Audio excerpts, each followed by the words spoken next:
இது வந்து பார்த்தீங்கன்னா எப்சான் பிரிண்டரு. எப்சான் பிரிண்டரில் இங்க் வந்து பார்த்தீங்கன்னா ஃபில் பண்ணியாச்சு. ஃபில் பண்ணதுக்கப்புறமும் எனக்கு ஒயிட் காப்பி கம்ப்ளைண்ட் வருது.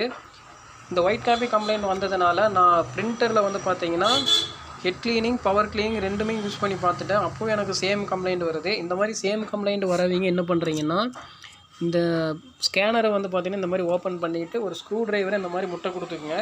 அதுக்கப்புறமா இந்த இடத்துல வந்து பார்த்தீங்கன்னா ஒரு கியர் சிம்பிள் கொடுத்துருப்பாங்க ஒயிட் கலரில். அதை வந்து 2 டைம் ரொட்டேட் பண்ணுங்கள். ரொட்டேட் பண்ணிங்கன்னா இந்த இடத்துல இருக்கக்கூடிய லாக் வந்து ஓப்பன் ஆயிரும். ஓப்பன் ஆனதுக்கப்புறமா ஹெட்டை இப்படி மூவ் பண்ணிடுங்க. மூவ் பண்ணதுக்கப்புறமா இந்த ஹெட்டில் வந்து பார்த்தீங்கன்னா ஒரு ஒயிட் கலர் மூடி வச்சுருப்பாங்க. அதை நான் ஆல்ரெடி ரிமூவ் பண்ணிட்டேன். ரிமூவ் பண்ணதுக்கப்புறமா இந்த ஒவ்வொரு இந்த மாதிரி பாக்ஸையும் வந்து வெளியில் எடுங்க. வெளியில் எடுத்ததுக்கப்புறமா ஒரு சிரஞ்சை இந்த ஹோல்ஸில் கொடுத்து நீங்கள் வந்து பார்த்தீங்கன்னா இந்த இங்கை வந்து பார்த்தீங்கன்னா வெளியில் எடுங்க. வெளியில் ஒரு 2-3 டைம் எடுங்க.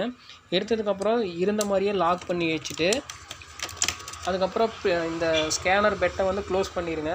க்ளோஸ் பண்ணிவிட்டு பிரிண்டர் ஆன் பண்ணி பிரிண்ட் கொடுங்க. கண்டிப்பாக ஒர்க் ஆகும்.